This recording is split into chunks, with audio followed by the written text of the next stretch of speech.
What are you doing, man? We're not doing no DC today, no Lobo. What are you doing?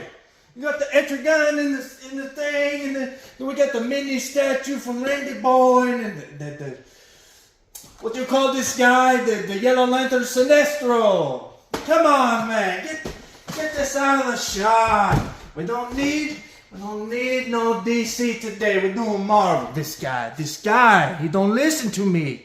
I'm gonna set him straight. We're gonna do Wolverine today. We got some Wolverine books, and I got the haul today, and I'm gonna set you guys up good. You feel me? Golly, this guy right here.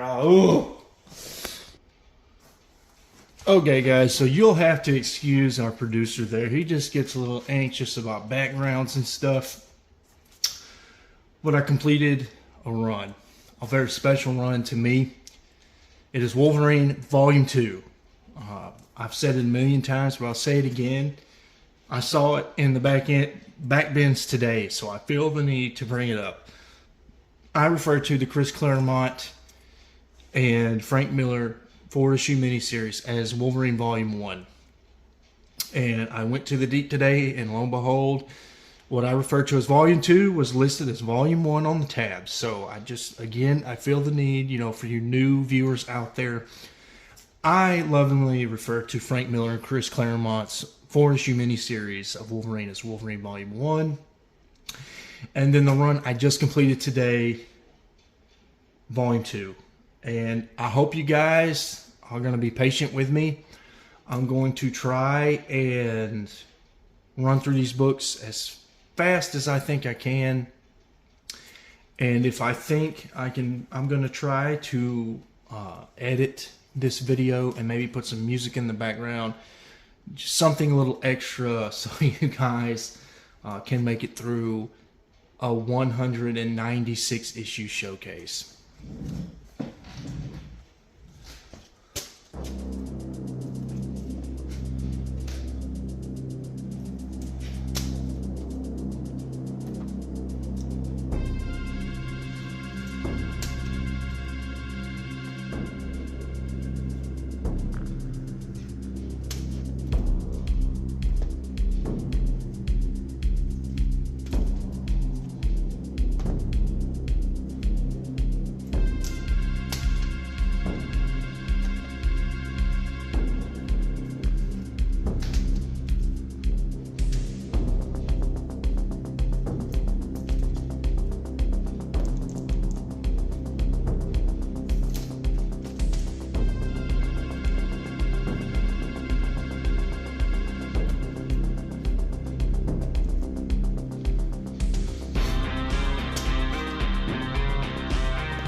Alright guys, let me slide over here. I hope I fit in the camera. So that was the whole run. I'm going to try and mercifully put some background music on most of the video so you guys aren't just bored to tears with a silent video. Some things to note. My Wolverine 145 is not cover A, and that matters a lot to me. So sometime in the future, I'm going to have to get that swapped out for the cover A. Now, some of these, there's just one cover, and you either have direct or newsstand, so I don't really care about that so much, but I think one of the foil covers is cover A from 145, and I don't have the foil cover, so I need to get that swapped out.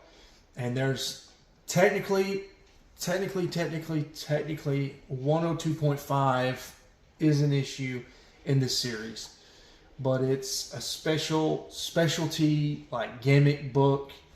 It's like been recalled, or it's super rare, or something it goes on with 102.5 that makes it like a $400 book, and I don't really care to have 102.5 that much. I'd pay $50, maybe if you pushed me to $75.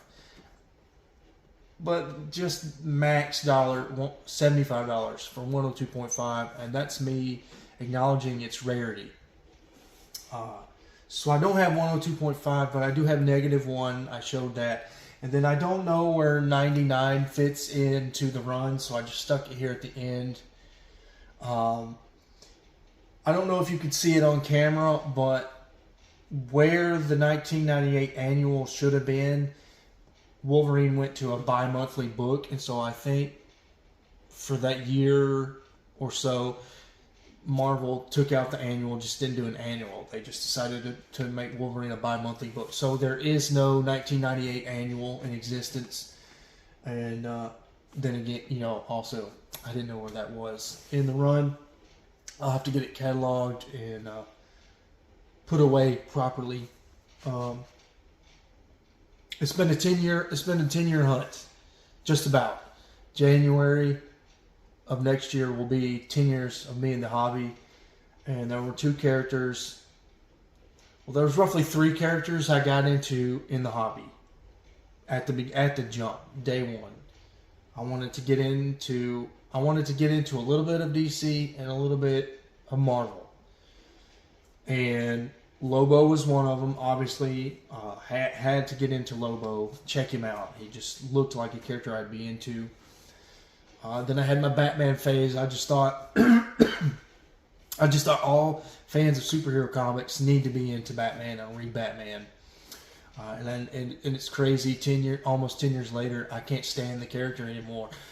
I've said this before. I like Bruce Timm Batman, Adam West Batman, and Christian Bale Batman. Robert Pattinson's okay, but as far as me liking certain iterations of Batman, those 3 are the only reasons I even care about the character at all. So I fell off Batman shortly after that. But Wolverine stuck around. For a long time, I considered him my number 2 favorite character of all time, and I don't know what's really happened over the years. I think I just got more concerned with collecting Wolverine than learning about Wolverine and reading Wolverine. So that's why Wolverine's not really in my top 3 anymore. It's Lobo, Etrigan, and Hitman.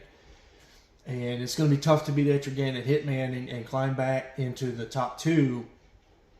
But I told myself almost 10 years ago I would begin reading this run when I completed it. And I did not expect it to take almost 10 freaking years to complete this run. But I did it my way. Now, some books I did purchase on eBay, like my Wolverine #1, the Wolverine #8.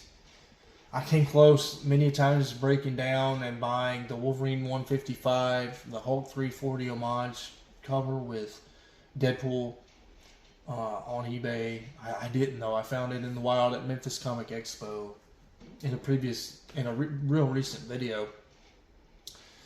And I got Wolverine 10 in the wild. I got Wolverine 17 in the wild. Decent prices. I think I paid $10 or $15 for each book, and that's FMV for me. Wolverine 88. I bought that book years ago. I think I paid $12 for that book. I bought it at the Great Escape in Nashville.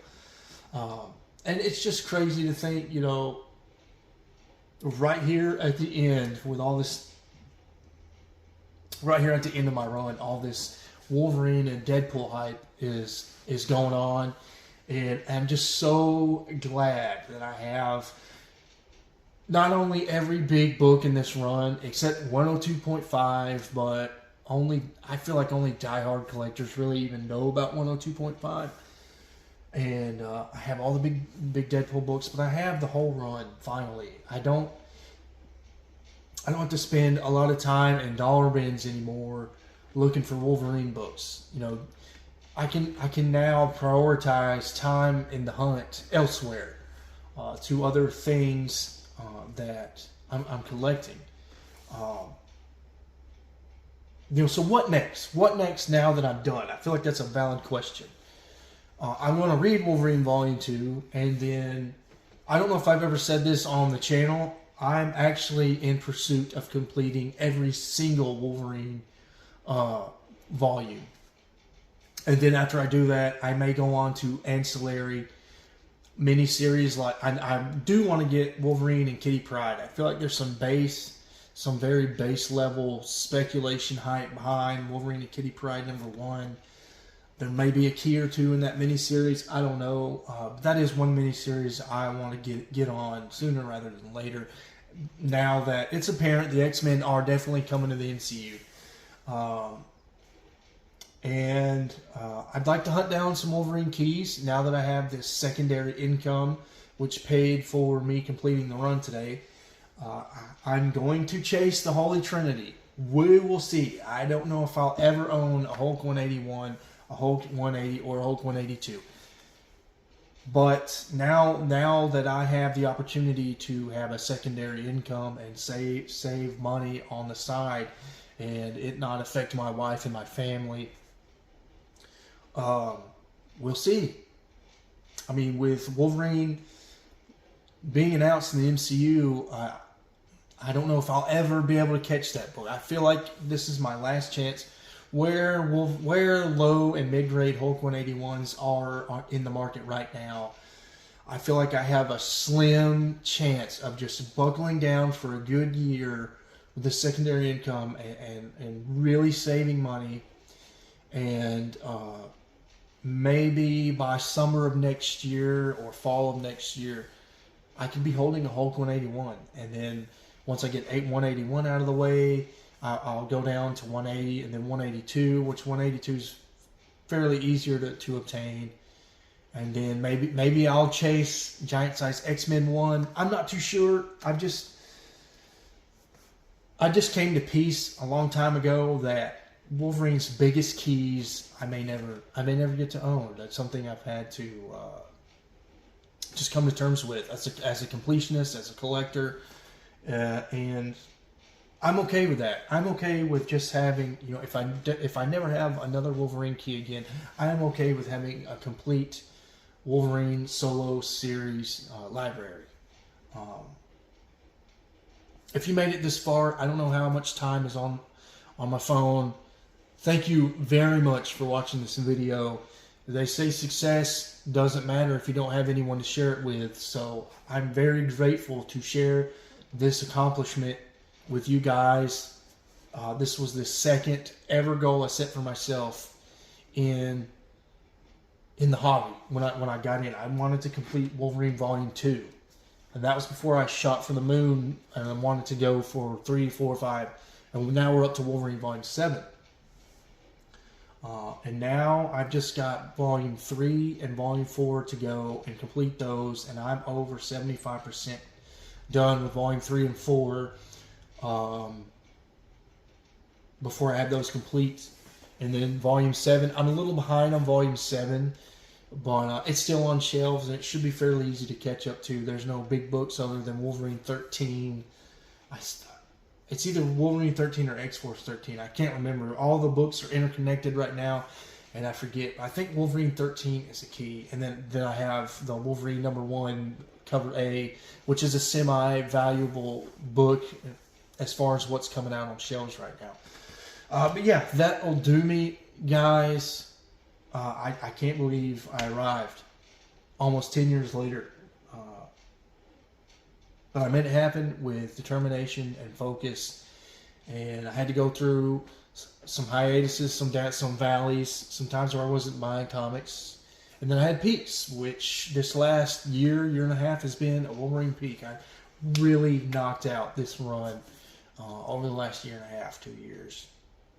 And I want newer collectors, and then maybe collectors that are maybe not as focused as they once were, to just kind of learn from me. Just keep your eye on the prize. There were times I wasn't as focused, and it was taking me forever to complete this run. And I refocused once I was able to go to comic stores out of COVID, coming out of the full lockdown. I really refocused my purchasing and my collecting. And I told myself in 2020, we're doing it. We're finishing Wolverine Volume 2. I'm going to do what it takes. And I did it. I finally did it today. And again, I'm going to try and provide some music for you guys. This video is very long, so I'm going to go ahead and get off here. Once again, thank you for liking, subscribing, commenting. It is always, always, always much appreciated, guys.